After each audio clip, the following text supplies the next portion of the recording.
Hello, people of the internet. It feels like a long time that I haven't done that. It's just been a week, but after filming every day for a month, which you can check out, I don't know, it feels like a long time. Anyway, welcome.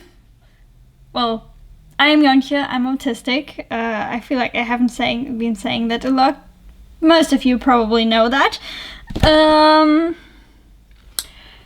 Yeah, let's get to the actual video at some point.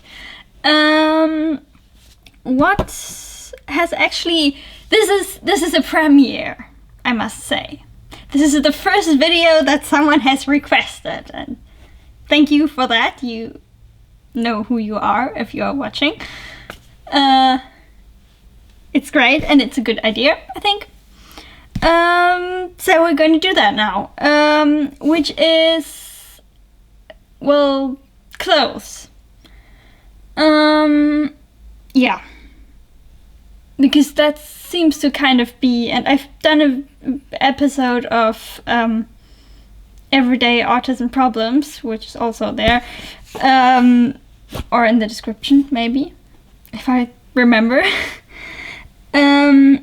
I've done an episode about that, but I haven't really made something with tips, and yeah, so that's what this is, which is probably in the title.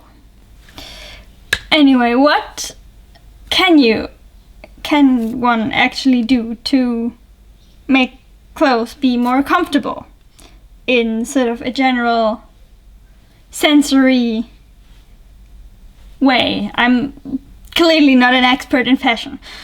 Yeah. And actually, in my experience, there's two kinds of autistic people when it comes to clothes. There's most autistic people either have sort of, in my script I called it minimalist clothes, not in the traditional sense, but in the sense that clothes must interfere and provide as little sensory input as possible, which is more or less the type I am, I think, as well. And the second type is the people for whom clothes have a bit of a sort of STEMmy context as well, and they want their clothes or certain types of clothes to provide a certain sensory input. Yeah. And so, of course, I think that's sort of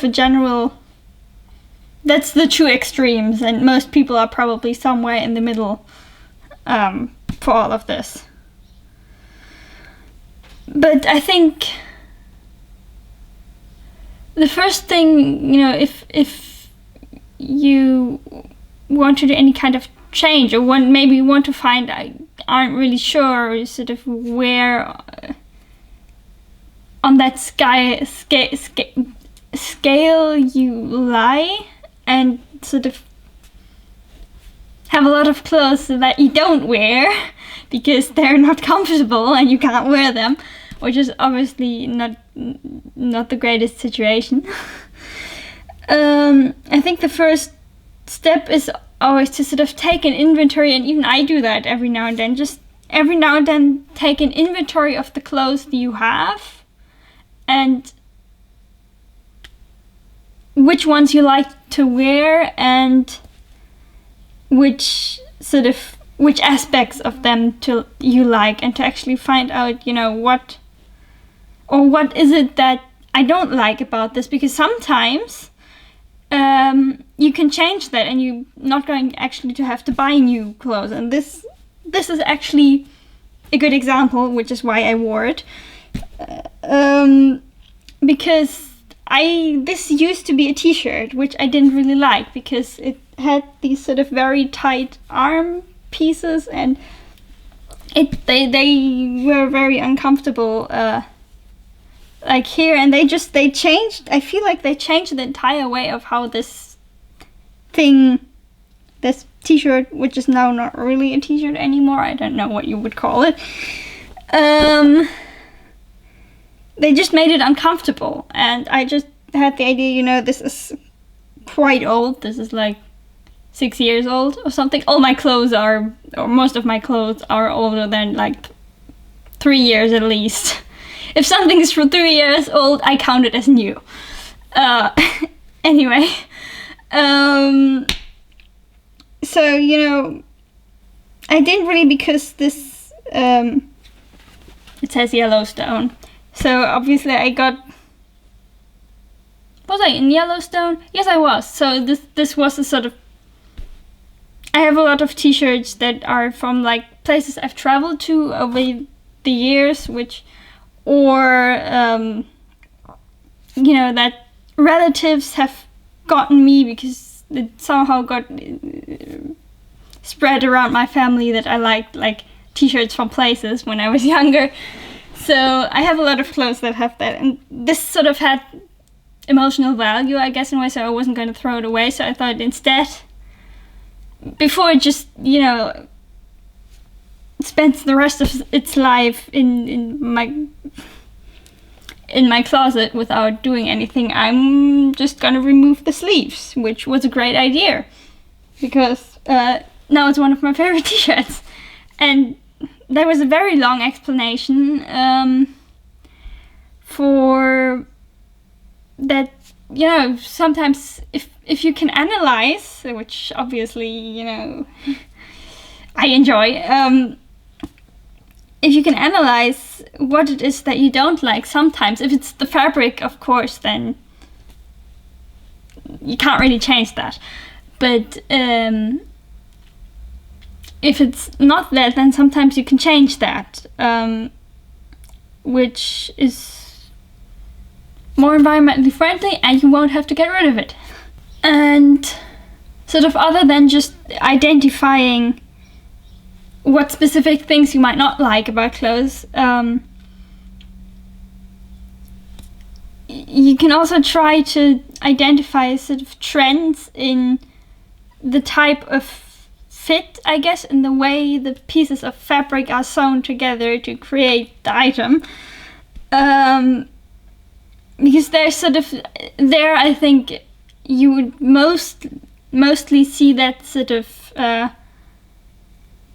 minimalist versus stummy, I guess, distinction, where either, for example, I tend to usually, this isn't a great example for that, but I tend to usually wear more loose clothes because I don't want them to get in the way, or, you know, be anywhere where they might be provide sensory input.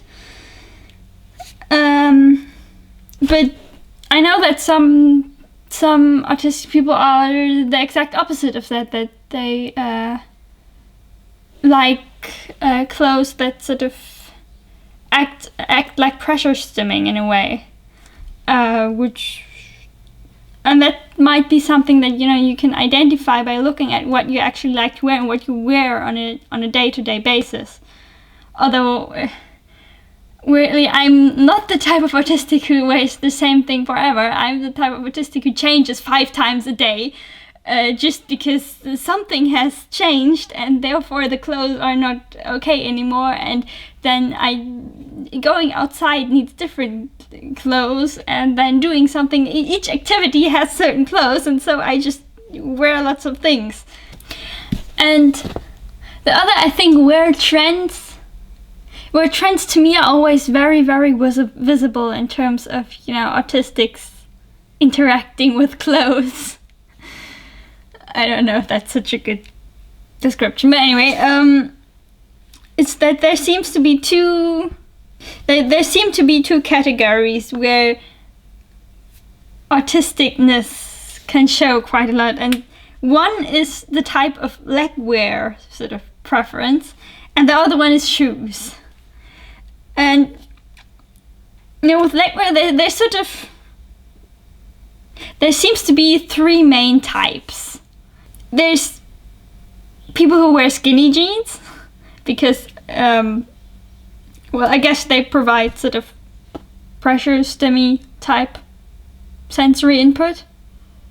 And Then there's the exact opposite, people who only wear skirts, which I know multiple of.